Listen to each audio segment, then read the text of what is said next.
I feel caught every now and then it fully.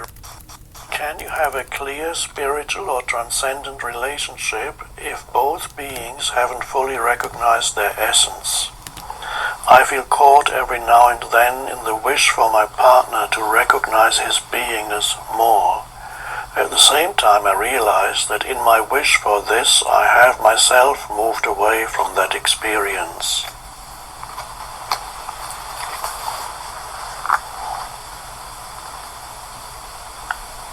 So basically the question is, can you have a clear spiritual or transcendent relationship if both beings haven't fully recognized their essence?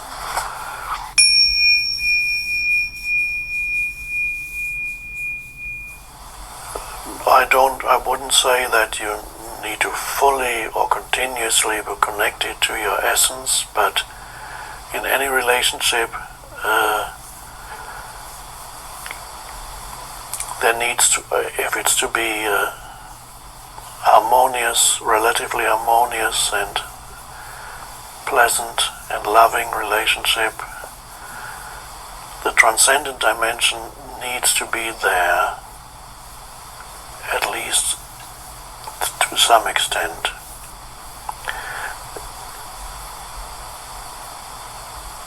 Let's just take, for example, about intimate relationships.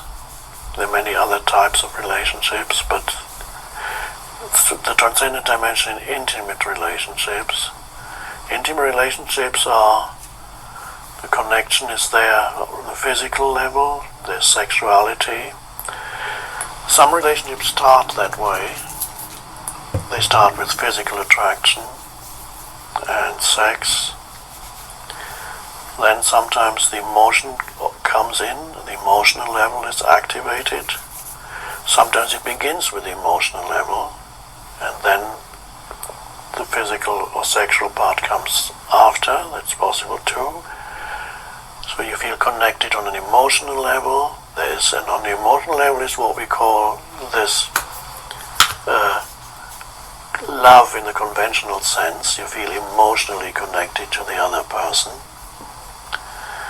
And then there can also be the mental level. You share things on the level of mind, on the level of viewpoints and so on, interests and so on. These are all important aspects of a relationship that works. Yeah, talking about intimate relationships. The physical, the emotional, the mental. These days it happens quite often that the beginning of the relationship is sexual, and that's the sexual attraction has a certain lifespan. You might even start living together or getting married and still experiencing the sexual as the main thing that draws you together. But the lifespan is that if the emotional doesn't come in more fully and the mental is absent, the relationship will quickly become frustrating and no longer satisfying after a certain period of time.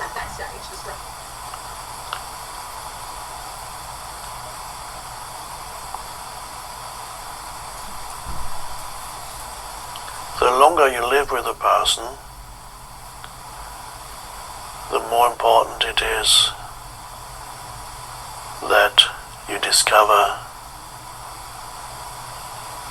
the other dimension that's usually not spoken of, and that's the transcendent dimension to the relationship. If it's going to last,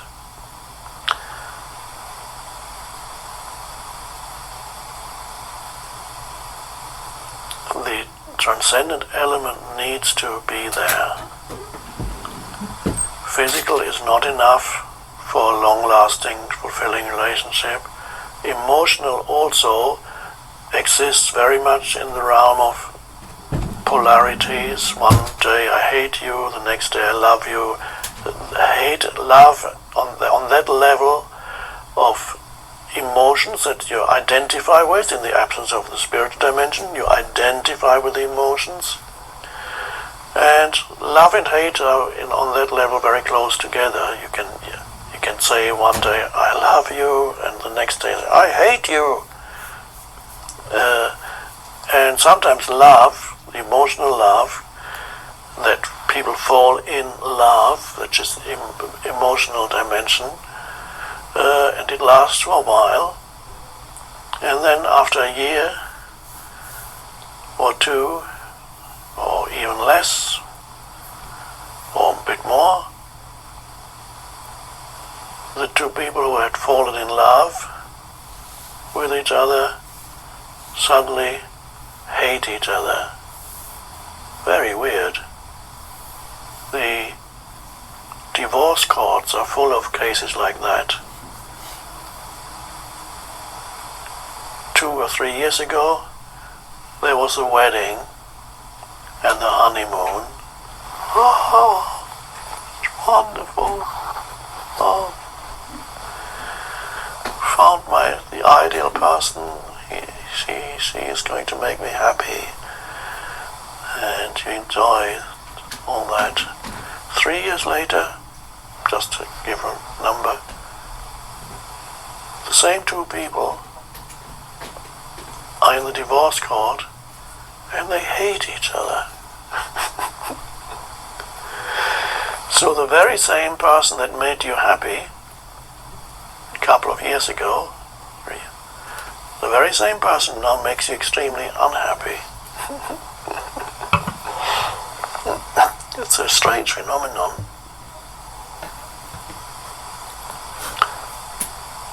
And that's the case even if you don't get married. It often happens that relationships are one of the major sources of unhappiness for human beings. Also, happiness, the temporary happiness, the elation in the early stages of relationship, yes.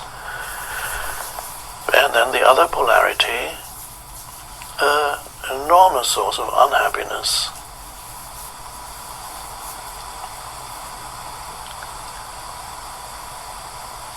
And of course what's left is the mental realm, so you relate around you exchange opinions, and you discuss and you talk and this and that, and it might be okay for a while, but then there's friction there too. So the most important question is there spaciousness in the relationship? That's the important question.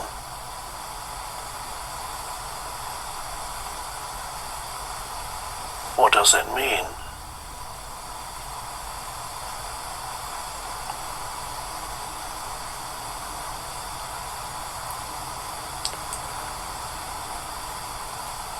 There needs to be spaciousness in you,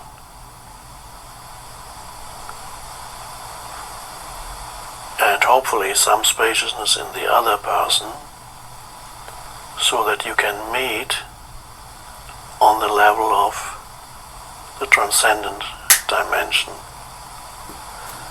For example,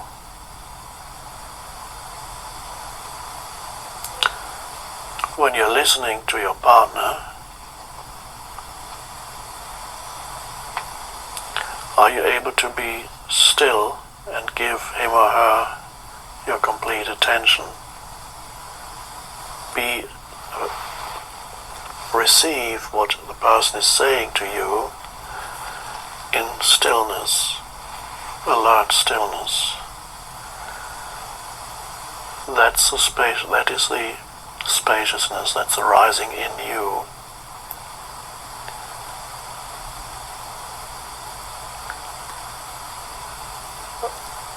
You may have heard of gazing. Gazing means looking into another person's eyes, not to be confused with staring. You gaze into a person's eyes, which means you look at the other, and you can sense yourself as conscious presence while you look at the other, and there's no thought. And as you look into the eyes of your partner, you can sense their essence as consciousness also.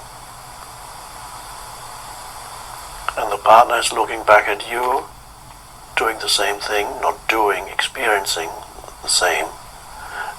And this is a wonderful way of having some spaciousness in the relationship. Occasionally, just look at each other. At first it might be strange and uncomfortable, but then you begin to enjoy it if you don't overdo it.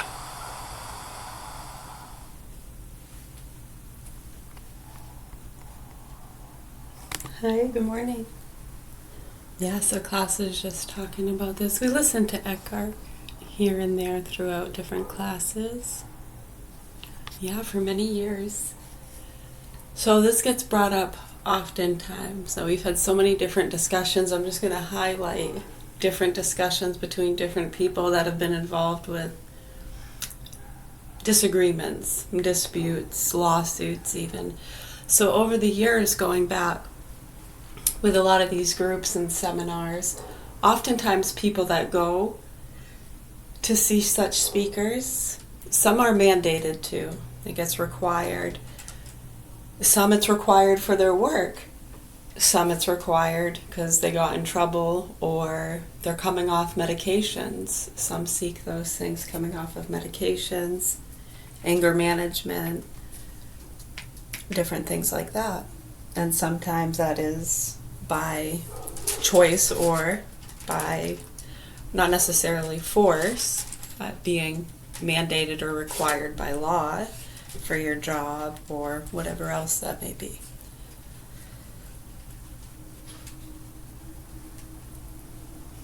Right, so over the years, a lot of times, like when you talk about lists, different magazines, shows, a lot of people in those groups get targeted for different reasons. Some, it's just for fun, right? Well, when you overlay it with different things in those businesses, how some get involved with things just for fun, or investigations, profit, whatever it is. So people that go to those things oftentimes get targeted because they're vulnerable. They're at a point in life where they don't know where to go, or they're coming off of medications. So, yeah, there's some evil stuff that goes on sometimes with some of those same groups that try to get them back on the medications. Right, as opposed to following the path of tapering off and going more naturalistic. They want to keep them balanced on a healthy regimen of the medications and just add other things in, like massage. Yeah, so I mean, it gets really sick over the years when you start getting into a lot of different lawsuits and stuff. Now, I know that there are some people, because there are some asking, hey, why is it they can post their information or their song or their seminar and they're not getting sued or told take it down, stop using that? How come? Right, so just like if you understand movies, you may not make a copy of this. Well, most people did, right? Right, when does it become a problem? And you open up a store and say, hey, movies for rent, and you start making a business out of it. Then, right, now, when it comes to these kind of things, we've had situations where someone will actually put up a picture, right, Eckhart Tolle or whatever, as Muji, whatever spiritual speaker they want to put there, right? Spiritual reading or reading from Eckhart Tolle with a picture. So someone like me or anyone, hey, let's go. You see that, right? Just like anything else, you see a craft fair. Ooh, we like crafts, let's go, right? Okay. So you go in, it's like, dude, Eckhart Tolle's that's not Eckhart Tolle. They're reading his material. Like, they're almost verbatim, almost, like some of his seminars. It's his material, but that's not, right? So you see this with different things all the time. So then, one of his people, or even someone like me or anybody that knows, is going to say, hey, that's kind of deceptive. Yeah, okay, tricks on me, fine, but still. You know what, I'm telling Eckhart. Telling his people. His people's people. I'm telling them. Hey. Right. So then they might say, hey, you gotta, no, take down his picture. No, take down the name. Eckhart Tolle readings. You're selling tickets for how much? Dude, he doesn't even charge that much. Get the fuck out of here. Right, so see, you could sometimes see how people not even involved, just people who know, might get involved. Be like, hey, give me that sign. I'm gonna take your head off with this thing. Come here. I'm kidding, obviously, right? Metaphorically speaking.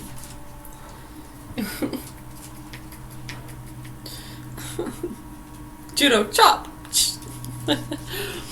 What kind of chop shop is this anyways? Right, so you see that a lot, and some of those people, they'll use, they'll go around and just use different things. They won't use the same name or product or gimmick. They'll switch as they move around from town to town. Upstairs and downstairs in their nightgowns.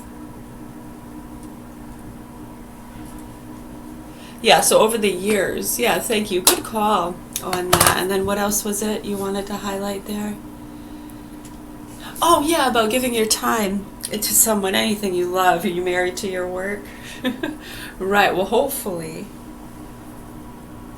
someone else is there that's also married to their work. And I mean, not everybody even needs to have that kind of companionship. I mean, what are you talking about here? Are you just talking about having tacos? You like Philly cheesesteaks? Root beer? I'm sure they have fries there, yeah. Lemon water.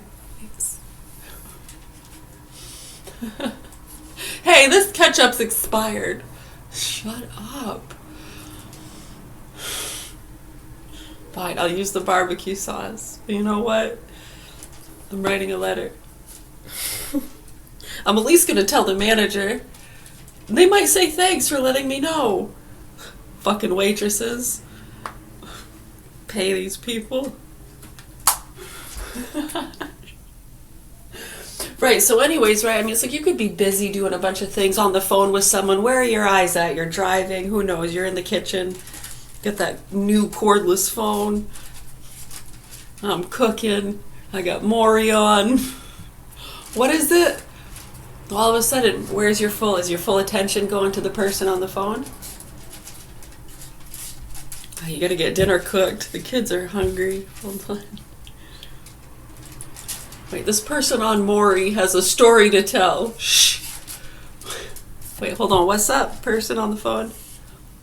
Hold on, I'm gonna give you my undivided attention. Turn the TV down. Put you on speaker. I'm gonna chop these tomatoes. What's up? So there's part of my conscious space that is giving full attention to whatever's on the other end of that line. I don't know.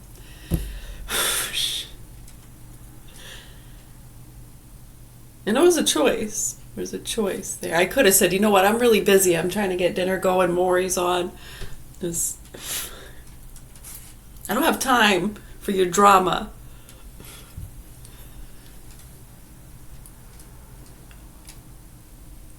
The cat's sick? I don't fucking care. Your grandma died? Oh, I'm sorry. Hold on.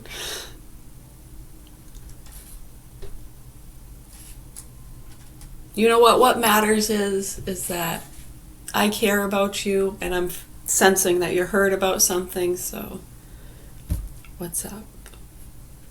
Whether it's the cat or grandma, you stubbed your toe. I mean, you see there's levels here, right? It's like, you know, I'm just going to hang up on you. Not even going to. I got the power.